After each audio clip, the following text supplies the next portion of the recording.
মুসপিকার কিছুগুলা কথা আমি ফাঁস করবো আর প্রমাণ হুদ্দা আমি আজকে আইন করে দেখাইতেছি। আপনারা ভিডিওটা সম্পূর্ণ দেখে যাবেন। তো বন্ধুরা আপনারা তো সবাই মুসপিকার ভিডিও দেখুন, মুসপিকার সবাই ভালো পান, মুসপিকার আমিও ভালো পাই, মুসপিকার ভিডিও আমিও দেখি। কিন্তু মুসপিকার লোকের যে চামচা আছে এই চামচা দিয়ে কি কাণ্ড করছে আইনেরা দেখুন। এই যে দেখুন কানা মানুষ, এই যে দেখতেছেন আমার স্ক্রিনে দেখাই দিছি কানা মানুষ। এই কানা মানুষের কাছ থেকে এরা 15,000 টাকা ডিমান্ড করছে। আমি বিনা প্রুফে কথা কই না, প্রুফ নিয়ে আইনের হাতে আমি কথা বলতেছি। হ্যাঁ, তো আইনেরা বিশ্বাস না করুন, হুইনা দেখুন এই চামচা দিয়ে এই কানা মানুষের কাছে কি ডিমান্ড করছে, কত টাকা ডিমান্ড করছে। আইনেরা আগে প্রথমতে হুইনা নেন। আইনের বাড়ি জন কই গেছিলেন? গোলপাড়া। গোল আইনের নাম কি?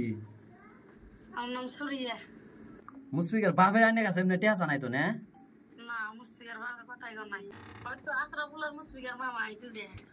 সোশ্যাল মিডিয়াত মানে কি ওরা ঠক ব্যবসা আরম্ভ করে দিল নাকি? ওটাই তো দিশা পাই না। আরো দেখে দি মানুষ আছে অগঠন করে নিচে নাকি কয় যে এই বছরের মধ্যে এই যে পয়সা যে এখন যে দেওয়া হলো না। হ্যাঁ, এখন দিয়া যে না সব যে শিখে নেব, সব শিখবে, তার বাদে যে হিন্তু নেই মাসে মাসে দিবে। আচ্ছা, জি শিখেবো ওই কি জানে আইনের কি শিখেবো কিন্তু জানে আশিদুল ম্যাজিক কোম্পানি বালা করে আর অগরন্ত নইলে শিখে গেছে। তো ওরা আবার কি শিখেবো আইনে আমি তো কিছু বুঝি না। ওই জন্য তো টেহার কথা আগে কইতে, ওই জন্য তো টেহার কথা কইছে দিয়ে তো অত আগে আগে দিছি না। এলে মুসপিকার কোনো দোষ নাই, তো মুসপিকার লোক আছে যে ছাইলে বাইলে এলে রিমান দোষ বুঝছুন, কারণ মুসপিকার তো কিছু কয় না এলের বিষয়, আইনে হাতে কথা তো নাই কইছে কি। তো আসলে তো আইনেরা রেকর্ডিং হই না কি বুঝলেন? আসলে তো আমি কোনো মিছা কথা কই না, প্রমাণ সহকারে আমি কথা কই। তো আমি একটা কথা কই, মুসপিকা তোমারে কিন্তু তোমার ভিডিও কিন্তু আমরাও দেখতাম, কিন্তু তোমার লগে যেগুলা চামচা আছে এই চামচাগুলা কি করতেছে মানুষের কাছে পয়সা ডিমান্ড করতেছে। 15,000 টাকা ডিমান্ড করছে, আমার মুহের কথা না। আসলে তো জাগর কাছে ডিমান্ড করছে তাগর মুহের কথা। আসলে তো মুসপিকা হয়তোবা তুমি ভাবতাছ বড় একটা মানুষ কবার গেলে সেলিব্রিটি মানুষ, কিন্তু তোমার নাম খারাপ করতেছে তোমার লোকের যেগুলা চামচা আছে এই চামচাগুলি আজকে তোমার নাম খারাপ করতেছে। তোমার ভালোবাসার মানুষের হয়তোবা কি বুঝাবার চাইতেছে আমি কিছু বুঝি না। তুমি মুসপিকা তুমি ঠিকই আছো, কিন্তু তোমার লোকের চামচাগুলা যেটা আছে এই চামচাগুলা কিন্তু সেই কিন্তু ফাল বাড়তেছে। এই ফাল বাড়াতে কিন্তু তোমার ক্ষতি হইতেছে, তোমার কোনো লাভ হইতেছে না।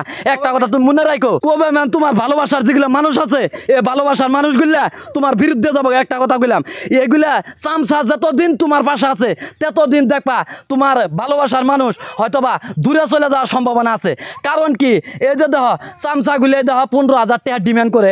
এই যে কানা মানুষটার কাছে 15,000 টাকা কিভাবে ডিমান্ড করলো? কানা মানুষের আমরা টেহা দেই, আর এই কানা মানুষের কাছ থেকে এরা টেহা দাবি করে। কিরম ধরনের মানুষ হবার ভাই? আজকে আশিদুল ম্যাজিক কোম্পানি তো তোমরা বড় হয়ে গেছ, বড় হয়ে যাওয়ার পরে মানুষের কাছ থেকে টেহা খা ডিমান্ড করে নেবো হয়েছ। টেহা নেস 15,000 টাকা ডিমান্ড করস, 15,000 টাকা কি উদ্দেশ্য ডিমান্ড করতেছ? ডিমান্ড করোই ভালো মানুষ হলে মনে মধ্যে তা বুঝাইতো। এমনই মানুষের কাছে তোরা ডিমান্ড করছ যে মানুষটা চোখ দিয়ে ভালোভাবে দেখে না, তার কাছ থেকে কোন হিসাবে তোরা 15,000 টাকা ডিমান্ড করছ? আমি কোনো সময় ভাবতাম না মুসপিকা এত হইরে যায় হেরা। হ্যাঁ, বালাই করতেছে আমি খুশি, কিন্তু লোকের চামচাগুলা যেগুলো আছে এগুলা কিন্তু মুসপিকার নাম খারাপ করতেছে। আমি একটা কথা আমি কয়ে যাই যে তোমরা সোশ্যাল মিডিয়াত কাম করো ঠিক আছে, কিন্তু মানুষের কাছে দেখে হইনা টেহা দাবি করো, খালি চুল লাড়া দিলে হবো না, ঠিক আছে? তো আসলে তো মানুষের কাছ থেকে তুমি টেহা নিয়ে হারিয়া মানুষের হিকা বাকি ভাই, তুমি নিজে সারে গামার তোমরা সুর তুলে হারিয়া মানুষের শুনেছেন তোমার পাওয়ার আছে নাকি? কিরম বেড়াড়া বেলেকে কাম করে তুমি আসলে তো চলাইতেছে একমাত্র আমি ভালোভাবে জানি। তুমি এইভাবে টেহা মানুষের কাছ থেকে দাবি করতেছ, এটা কিন্তু সেই খারাপ হইতেছে, ঠিক আছে? একটা কথা আমি ওয়ার্নিং দিয়ে দিলাম। আর দর্শক যারা নিয়ে আমারে দালাল বলে কইতেছুন তা করে আমি কইতেছি, দেখুন আমি দালাল না, আসলে তো মুসপিকার ম্যাজিক ওয়ার্ল্ড কোম্পানির যেগুলা চামচা আছে ওরা দালাল। আজকে এই ভিডিওর মাধ্যমে আমি প্রুফ করে দেখালাম মান্য করে, আপনারা সবাই ভিডিওর কমেন্টে জানাবেন আসলে তো দালাল কেরা, ঠিক আছে?